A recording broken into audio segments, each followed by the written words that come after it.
इंद्री में कई गांवों में किसानों की मेहनत पर पानी फिर गया। तेज बरसात के चलते धान की फसल पानी में डूब गई। किसानों की धान की फसल खराब होने की चिंता अब उन्हें सता रही है। जो फसल डूब गई है अब वो खड़ी भी हो पाएगी कि नहीं, चूंकि अभी अभी तो रोपाई की थी। ये चिंता किसानों के माथे पर नजर आ रही है।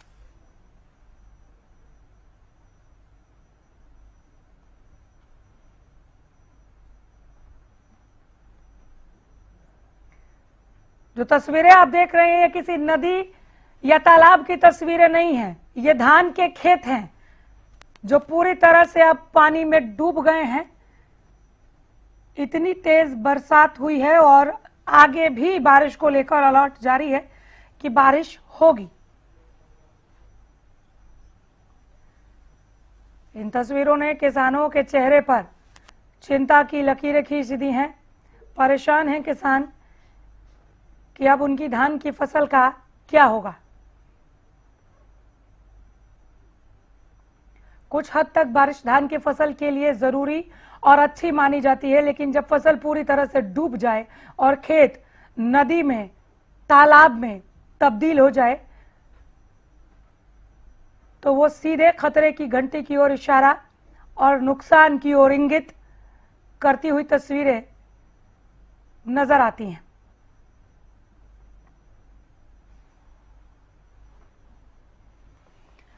कई गांवों में किसानों की मेहनत पर पानी फिरा। जो तस्वीरें आप देख रहे हैं वो किसी एक जगह की नहीं है। तेज बरसात के चलते धान की फसल पूरी तरह से डूब गई है। करनाल के इंद्री में कई जगहों पर, कई गांवों में ये तस्वीरें अब आम हैं। तेज बरसात के चलते धान की फसल पानी में पूर्णतया डूब गई। किसानों की धान की फसल खराब होने की अब उन्हें चिंता सता रही है, परेशान है। जल्द ही पानी नहीं निकला और बारिश नहीं रुकी तो फिर नुकसान की गारंटी यहां पुरजोर हो जाएगी। फिलहाल जो तस्वीरें हैं यही किसानों को सता रही हैं। आने वाले दिनों में अभी बारिश और होनी है। किसान ऐसे में इस चिंता में यहां परेशान हो रहे हैं कि उनकी धान की फसल का क्या होगा।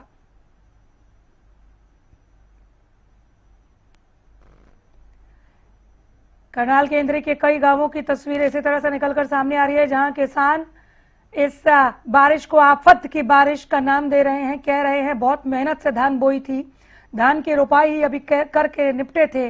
जब पहली बरसात हुई तो हम खुश हो रहे थे कि चलो धान की फसल के लिए फायदेमंद है, लेकिन लगातार हो रही बारिश ने हमारी फसल को ही डुबो दिया।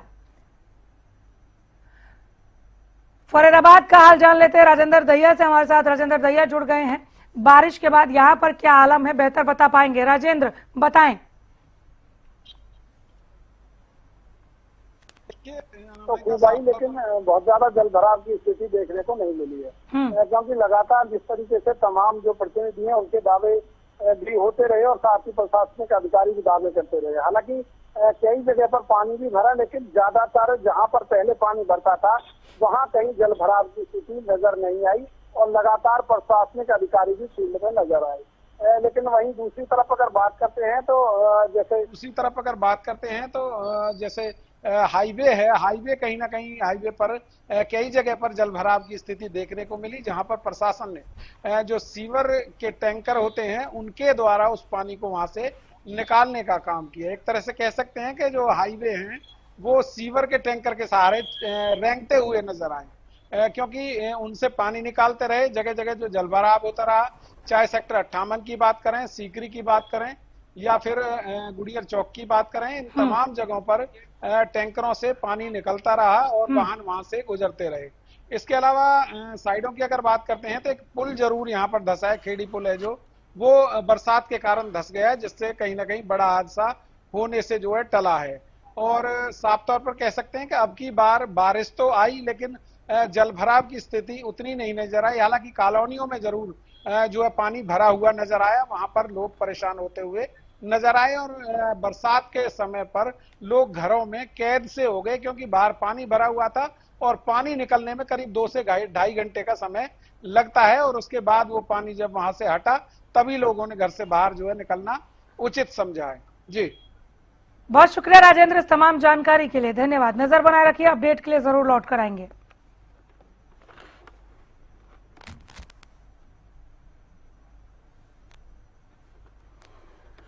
करनाल का हाल जान लेते हैं। विकास हमारे साथ जुड़ गए हैं ज्यादा जानकारी के साथ।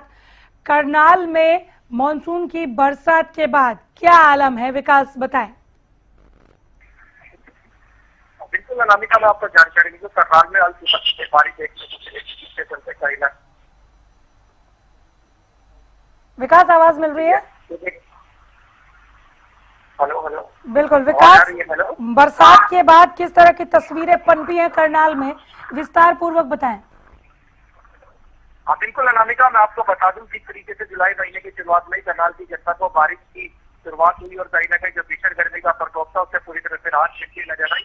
मगर कहीं ना कहीं जो जिला प्रशासन के दावे से बड़े बड़े जो वो पोल खोलते हुए नजर आए, मगर जिस तरीके से हरियाणा न्यूज ने बड़ी गहनता से खबर दिखाई, जिसके चलते खबर चली और कहीं ना कहीं प्रशासन कुंभकर्ण की नींद से जागा और जिसके चलते जो 70 से 80 लगातार बारिश देखने को मिली। आज जुलाई की 10 तारीख को लगातार बारिश, जो रात से ही बारिश होती है और कम से कम 12 से 1 बजे तक बारिश होती है और इसके बाद कहीं ना कहीं बादल साफ देखने को मिलते हैं, जिसके चलते कहीं ना कहीं प्रशासन कुंभकर्ण की नींद से जागा और नाले नाले को सफाई करने के लिए जो ग्राउंड लेवल पर उतरा, जिसके चलते अब जो जल भराव की स्थिति है कहीं ना कहीं इससे बहुत कमी पाई गई है। क्योंकि जिस प्रकार से देखा गया लगातार बारिश देखने के 70% लगातार बारिश हो रही थी, जिसके चलते कहीं ना कहीं लोगों को समस्या का सामना भी करना पड़ता था, जिस प्रकार से ट्रैफिक डाइवर्ट किया गया था। क्योंकि करनाल शहर को स्मार्ट सिटी का नाम देखा था, स्मार्ट सिटी की जिस तरीके से पोल खोल रही थी, ग्राउंड लेवल पर बड़े बड़े औचक निरीक्षण किए गए थे अधिकारियों के द्वारा, कहीं ना कहीं वो फेल हुए थे।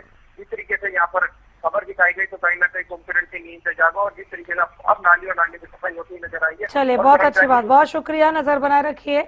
अपडेट के लिए दोबारा लौटूंगे, फिलहाल धन्यवाद।